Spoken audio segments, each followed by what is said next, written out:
रिजवान अंसारी ने ऐसे क्या कहा जिसमें बड़े बड़े अल्पसंख्यक के नेता होश में उड़ गए और उनके टांगे फिसल गई। आइए इस वीडियो में देखते हैं। बड़ा बाबू को इन लोग कम से कम रात 12 बजे तक प्रेशराइज किया है कि किसी भी हाल में इसको ये जो आपका मसाल जुलूस है इसको निकालने ना दिया जाए, क्योंकि उन लोग जान रहे थे कि मोहम्मद इखलाक अंसारी मुंह में तमाचा मारने वाला कार्य कर रहा है। इससे साफ ये जाहिर होता है कि आप वहां पर भीड़ को दिखा करके आप सरकार के ऊपर, अपने सरकार के ऊपर, अपने पार्टी के ऊपर दबाव बना रहे थे कि मुझे टिकट दिया जाए। आप सबसे पहले कि आप सारे तमाम चैनल वालों को मेरे तरफ से आदाब, नमस्कार, जोहर। आज 14 तारीख को मैं एक प्रेस कॉन्फ्रेंस कर रहा हूँ। प्रेस कॉन्फ्रेंस करने का मेरा जो मुख्य उद्देश्य और कारण रहा कि आप देखे होंगे कि जेएमएम के तरफ से आपका जंगलपुर में एक अल्पसंख्यक का सम्मेलन किया गया। चलिए, बड़ा बेहतरीन बात है, बहुत अच्छी बात है कि अल्पसंख्यक को जगाना चाहिए, अल्पसंख्यक का सम्मेलन होना चाहिए। लेकिन मैं आयोजककर्ता को और तमाम उन जनप्रतिनिधियों को एक सवाल हम करना चाहते हैं, एक चीज़ हम पूछना चाहते हैं कि चलिए, आपने एक अल्पसंख्यक का सम्मेलन करवाया, लेकिन अल्पसंख्यक का सम्मेलन कराने के तत्पश्चात वहाँ पर कुछ लोग थे, उन्होंने साफ संदेश पे स्टेज में चढ़ के उन्होंने कहा कि अभी एक नई पार्टी उभर करके आई हुई है और उन लोग आपके गांव मोहल्ला जाएंगे और जाने के तत्पश्चात उन लोग गांव में आप उन लोगों को घुसने नहीं दीजिएगा। चलिए, ये खौफ की बात होती है कि मोहम्मद इखलाक अंसारी एक अल्पसंख्यक का इस समुदाय का लड़का था, एक पिछड़ा गरीब वर्ग का लड़का था, और मोहम्मद इखलाक अंसारी को आपका 14 लोकसभा सीट में से सबसे हॉट सीट जिसको कहते हैं धनबाद लोकसभा, वहाँ से चुनाव लड़ा और चुनाव के तत्पश्चात 80,000 मत लाया। तो जितने भी आपका जो जनप्रतिनिधि हैं, इन लोगों को पता नहीं कि एक खौफ हो गया कि नहीं, एक अल्पसंख्यक पिछड़ा वर्ग का लड़का क्यों बढ़ेगा। तब आज इन लोगों को अल्पसंख्यक का चिंता जताने लगा। मैं उन लोगों से कहना चाहता हूं कि जब अल्पसंख्यक का कहीं पर मॉब लिंचिंग होता है तब आपका मुंह नहीं खुलता है। आपका यही शिमला टाड़ का एक लड़का था, मुख्तार अंसारी, उसका प्लांट पर मौत हो जाता है। मोहम्मद इखलाक अंसारी उस प्लांट का गेट पर बैठ करके मुआवजा का बात करता है, मैंने 12 घंटा कंटिन्यूस गेट का दरवाजा पर बैठा, लेकिन तब आपको अल्पसंख्यक का ख्याल नहीं आया। मॉब लिंचिंग का मैंने आपका कटमकुली रांची में, आपका कोडरमा में 2 लोगों का वहां पर मार दिया जाता है। उस समय इनका ना तो सरकार पर सवाल किए, कम से कम सरकार पर सवाल करने का ताकत नहीं रखते हैं तो कम से कम एक चीज कर देते कि कम से कम मसाल जुलूस मोहम्मद इखलाक अंसारी ने निकाला था, कम से कम उसमें आकर के अपना समर्थन दे देते। बल्कि समर्थन ना दे करके, आप विश्वास नहीं कीजिएगा, सनवाज भाई मेरे साथ है, जाबिर भाई मेरे साथ, आप पूछिए, बड़ा बाबू को इन लोग कम से कम रात 12 बजे तक प्रेशराइज किया है कि किसी भी हाल में इसको, ये जो आपका मसाल जुलूस है, इसको निकालने ना दिया जाए, क्योंकि उन लोग जान रहे थे कि मोहम्मद इखलाक अंसारी मुंह में तमाचा मारने वाला कार्य कर रहा है। मैं किसी जाति विशेष का बात नहीं करता हूं। मैंने आप मेरा हर जगह पर डिबेट पे, हर जगह पर मेरी बातों को सुनते होंगे। मोहम्मद इखलाक अंसारी सेकुलर का बात करता है, लेकिन आज मैं अल्पसंख्यक का बात इसलिए कर रहा हूं क्योंकि आज का इन लोगों का सम्मेलन जो था, कल का 13 तारीख का जो सम्मेलन था, मुख्यतः वो अल्पसंख्यक का सम्मेलन था।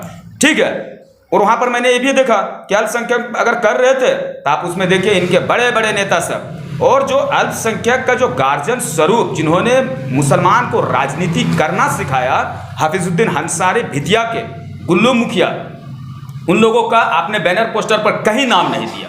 आपका यह जिम्मेदारी बनता है कि जिसने आपको उंगली पकड़ करके राजनीति करने सिखाया, कम से कम कुछ नहीं करते तो कम से कम बैनर पोस्टर पर उन लोगों का फोटो आप दे देते, ताकि समाज में जिसका हितैषी बन करके बैठे हुए हैं, अल्पसंख्यक समाज का हितैषी बन के बैठे हुए हैं, कम से कम समाज में एक मॉरल लेसन जाता कि चलिए, आज का नई पीढ़ी, युवा पीढ़ी जो राजनीति कर रहा है, ये अपने पूर्वजों का अनुकरण कर रहा है, पूर्वजों का हाथ नहीं छोड़ रहा है, बल्कि उन लोगों का कहे मार्गदर्शन पर चलने का कार्य कर रहा है।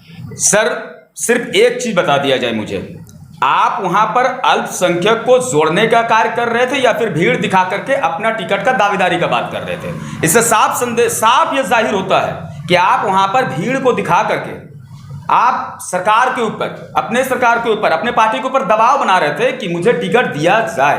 आप धरातल पर जाइए, ऐसा नहीं होना चाहिए। जितना भी जनप्रतिनिधि है, मैं खुले शब्द पर आपके चैनल के माध्यम से कहता हूं कि ऐसा नहीं है कि जनता ने आपको आशीर्वाद के तौर पर वोट देता है तो आप घर पर जाइएगा और 4 साल 11 महीना आप एसी का हवा खाइएगा, और जब अंतिम साल का अंतिम महीना में आप बरसाती मेढक की तरह मैदान में उतरिएगा, अल्पसंख्यक का, पिछड़े का, एसटी का, एससी का दुहाई दीजिएगा। लोग अब उतना बेवकूफ नहीं ठहरे हैं। हाँ, वहां पर और एक चीज बात था, अगर वहां पर हफीजुल अंसारी जो आए हुए थे, जो मंत्री हैं, अल्पसंख्यक कल्याण मंत्री जो थे, आप उससे एक चीज कहते हैं कि महोदय टिकट किन्हीं को भी दे नहीं दे अलग का मसला होता है, या फिर जो जनमुद्दा होता है, जनमुद्दा को रखते और तब जाकर के आप टिकट की मांग करते तो शोभा देता है। आपने तो डायरेक्ट वहां पर टिकट की बात कर दिया।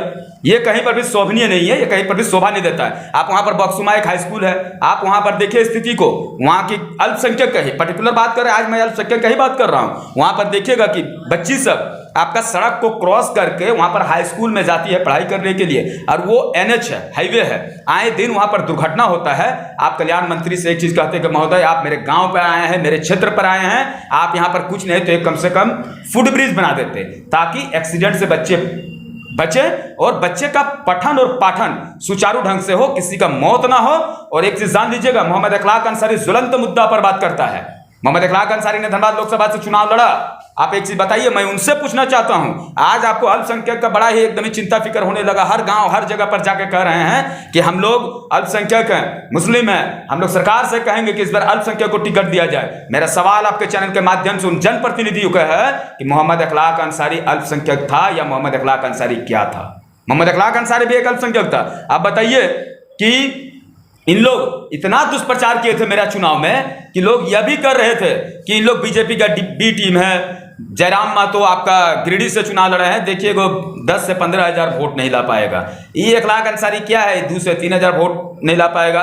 लेकिन उन लोगों को ये चीज मालूम था, जनता को दिग्भ्रमित करने का कार्य किया है, और उन लोगों का दिल में कहीं पर ये चुभ रहा था कि मोहम्मद अखलाक अंसारी अगर धनबाद से लड़ा है अच्छा वोट लाएगा, और टाइगर जयराम मातो हमारे सुप्रीमो का, उसका तो बात ही कहना छोड़ दीजिए। और टाइगर जयराम मातो सिर्फ 3.5 लाख वोट ही नहीं लाए हैं, बल्कि भारत का राजनीति में उन्होंने इतिहास रचा है कि आज तक कोई भी निर्दलीय प्रत्याशी ने 3.5 लाख वोट लगभग नहीं लाया है। एक चीज और है, आप अभी बात कर रहे थे कि जंगलपुर में हाई स्कूल नहीं होने की वजह से बच्चियों को दूसरे जगह जाना पड़ता था। कुछ दिन पहले सांसद से मिल करके बनवाला ने बात रखी थी, और ये करीब 2 साल पहले की बात है कि यहाँ पर जो स्कूल है उसको अपग्रेड करके हाई स्कूल में तब्दील कर दिया जाए।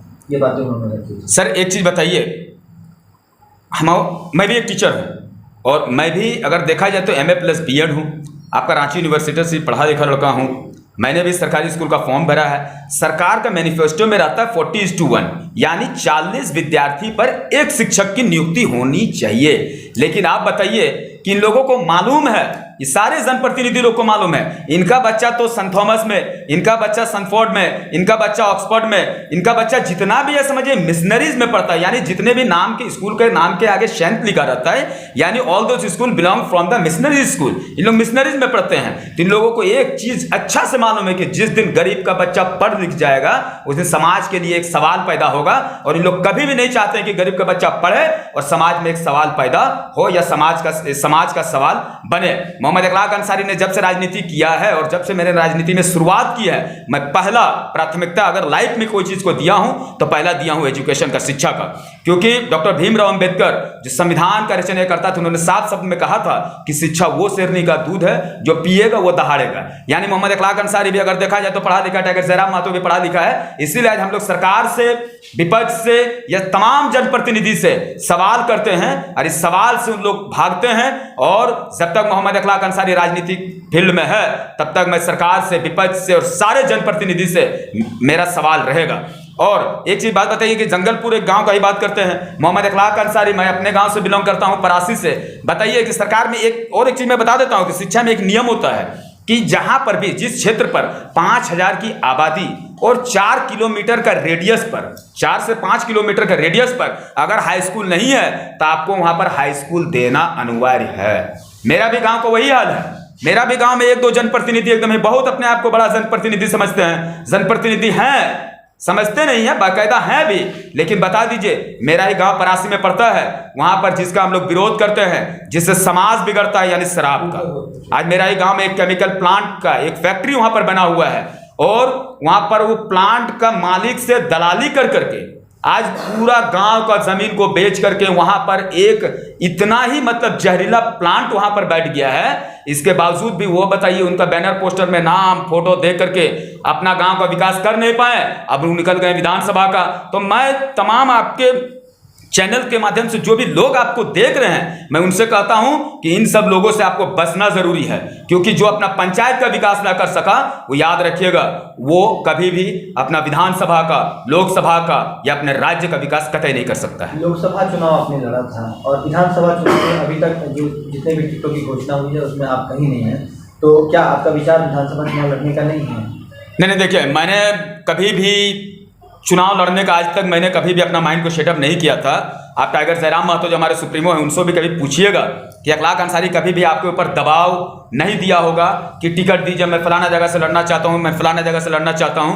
अगर आज हम लोग टाइगर जयराम महतो के पढ़े लिखे लोग अगर उनके साथ जुड़े हैं तो जाहिर सी बात है उनका विचार और नीति नियम के साथ हम लोग जुड़े हुए हैं। उनका विचार अच्छा लगा, नो डाउट वो एक PhD स्टूडेंट है, इसी वजह से हम लोग उनके साथ जुड़े।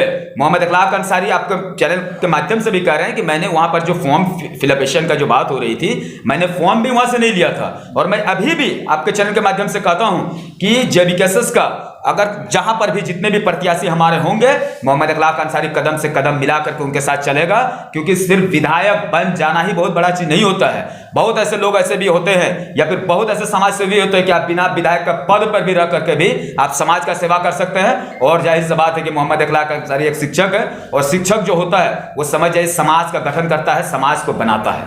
पार्टी में थिंक टैंक की भूमिका में रहना चाहते हैं? बिल्कुल, टाइगर जयराम महतो मुझे जहां भी बोलेंगे, जहां पर भी जाने के लिए कहेंगे, इंशाल्लाह मोहम्मद अखलाक अंसारी अल्पसंख्यक समुदाय का बेटा उनके साथ कदम से कदम मिला करके चलेगा। मैंने आपको सीधा तौर पर कहना है ना कि मन्नू वाला सिर्फ अपने आप को साबित करने के लिए मुसलमानों का प्रयोग कर रहे हैं। नहीं, नाम क्या सर, एक चीज जान जाइए, शेक्सपियर जो आपका कहा था इंग्लिश लिटरेचर का राइटर, उन्होंने कहा था व्हाट्स बिहाइंड ए नेम, एक नाम के पीछे क्या है। जाहिर सी बात है मैंने जब इतना कह दिया, इशारों से आप लोग समझ सकते हैं मीडिया बंधु कि मैं किसे कह रहा हूं। जाहिर सी बात है कि धर्म का और जात का राजनीति नहीं होना चाहिए। अखलाक अंसारी माटी की राजनीति करता है, इंसानियत की राजनीति करता है, और इंसानियत से बड़ा कोई धर्म, कोई जात और कुछ नहीं होता है। और भी तो चेहरे हैं सिंधी विधानसभा क्षेत्र में जिनको प्रमोट किया जाना चाहिए JNM से। देखिए, मैंने आपके चैनल में पहले भी कहा कि व्यक्तिगत लड़ाई किसी के साथ नहीं होना चाहिए, वैचारिक लड़ाई होना चाहिए।